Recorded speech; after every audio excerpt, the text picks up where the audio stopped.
Hello दोस्तों, एवल enigma में आपका फिर से स्वागत है। दोस्तों, हम सभी लोगों को रिवर्स बहुत पसंद आती है, स्पेशली उसके आसपास की जगह। वहाँ इसीलिए यादगार के लिए हम सेल्फीज भी लेते हैं। हमें वो सराउंडिंग्स इसलिए भी पसंद होती है क्योंकि रिवर साइड पानी का शोर और साथ ही साथ चलते पानी की आवाज़ होती है जो हमें नेचर से जोड़े रखती है, एक अलग सी सेटिस्फेक्शन देती है। इस लॉकडाउन के समय में आइए हम आपको ले चलते हैं एक सुंदर सी नदी के पास, जहां हम पानी का शोर, पानी की मूवमेंट सुन सकते हैं। ये है वो सुंदर सी, शांत सी दिखने वाली जगह जहां आप आसपास घूम रहे हैं। तभी आपकी नज़र इस बोर्ड पर जाती है, सावधान।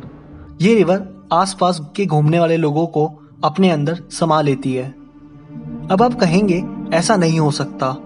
इस बात पर यकीन दिलाने के लिए आपको हमारे साथ जुड़े रहना होगा, क्योंकि ऐसी जगह है, ऐसी नदी है जो इंसानों को निगल जाती है। तो चलिए दोस्तों, शुरू करते हैं। बोल्टन स्ट्रीट, एक शैतानी नदी।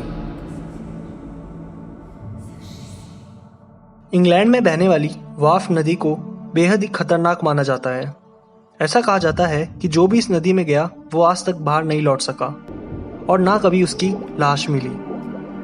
बेहद खूबसूरत दिखने वाली ये नदी बोल्टन एबे में है। ये 6 फीट चौड़ी है, लेकिन उसकी गहराई बहुत ज़्यादा है। पथरीले रास्ते की वजह से इसके पानी का फ्लो बहुत तेज़ है। ऐसे में कोई भी इस नदी में जाता वो पानी के साथ बह जाता है। पर सबसे बड़ा सवाल कि जिसने भी इसको पार करने की कोशिश में पानी में छलांग लगाई वो कभी लौटकर क्यों नहीं आ पाया? क्या कारण है जो ये इतनी खतरनाक है? दोस्तों, आइए जानते हैं पहले कि कौन वो बदनसीब लोग हैं जिन्होंने ये बोल्टन स्ट्रीट में अपने आखिरी पल गुजारे।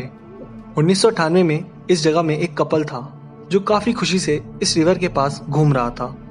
काफ़ी लोग थे आसपास जिन्होंने इस हादसे को देखा, पर वार्निंग के चलते कपल को बचा नहीं पाए। कपल के पैरों तले अचानक से पानी बढ़ गया और देखते ही देखते ऐसा लगा जैसे पानी ने कपल को खींच लिया। अगला हादसा 2010 में हुआ, जब एक जवान लड़का फोटोज खिंचवा रहा था और अचानक से उसका पैर फिसल गया। उसके बाद वो पानी में डूबकर गायब हो गया और फिर उस लड़के का कभी कुछ पता नहीं चल पाया। दोस्तों, ये हादसा आज से नहीं हुआ, ना ही 1998 से।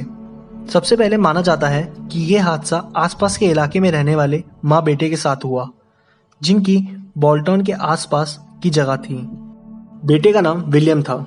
1154 में उस लड़के ने शिकार के कारण ये नदी क्रॉस करने की कोशिश की और फिर उसके बाद वो फिसल कर नदी में गिर गया और वो कभी नहीं मिला। उसकी माँ इस हादसे से बहुत दुखी हो गई थी और उसने आसपास की जमीन साधुओं को दे दी और कहा कि उसके बेटे की आत्मा की शांति के लिए पूजा की जाए। बाद में इस नदी को बोल्टन स्ट्रीट नाम दे दिया गया।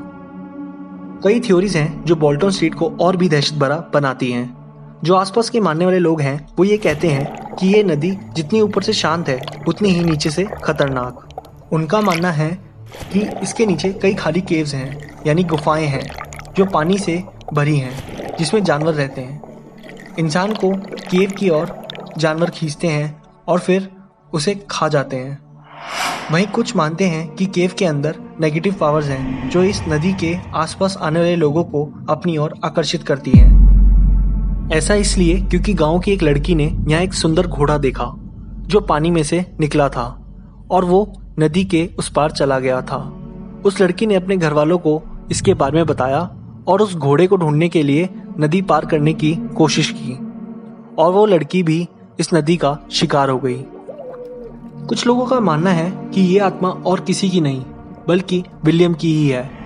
उसकी माँ को वक्त रहते ही पता चल गया था कि विलियम की आत्मा को शांति नहीं मिली, इसलिए उसकी माँ ने आसपास की सारी जमीन साधुओं को दे दी और ये प्रार्थना की कि विलियम की आत्मा की शांति के लिए पूजा की जाए। ये सब बातें आसपास के लोग मानते हैं, पर अब जानते हैं कि साइंस क्या मानता है बोल्टन स्ट्रीट के बारे में। साइंस ये थ्योरी देता है कि क्योंकि ये नदी गहरी है, इसके नीचे केव तो है ही और केव में डेड बॉडी जाने के कारण उसे वाटर एनिमल खा जाते हैं और केव के अंदर डेड बॉडी ऐसे जाती है कि कोई भी इंसान जब इसमें गिरता है तो पानी के तेज धार की वजह से वो पहाड़ों से टकरा जाता है और उसके बाद उसकी बॉडी पानी में समा जाती है। बोल्टन स्ट्रीट के पास जाना अब एक चुनौती भरा कार्य है, क्योंकि कोई ना कोई कारण से ये इंसानों को अपने अंदर खींच ही लेता है। इसलिए बोल्टन स्ट्रीट से पहले एक सावधानी चेतावनी भरा बोर्ड है जो बोल्टन स्ट्रीट के पास जाने से सचेत करता है। आपका क्या मानना है इस सुंदर सी शांत सी नदी के बारे में? आपको क्या लगता है इस नदी के रहस्य के बारे में? हमें कमेंट में जरूर बताएं। जो लोग भी नए हैं इस चैनल पे वो चैनल को सब्सक्राइब करें और बेल आइकन क्लिक करें ताकि आप लोगों को सबसे पहले मिल सके हमारी वीडियो की नोटिफिकेशन।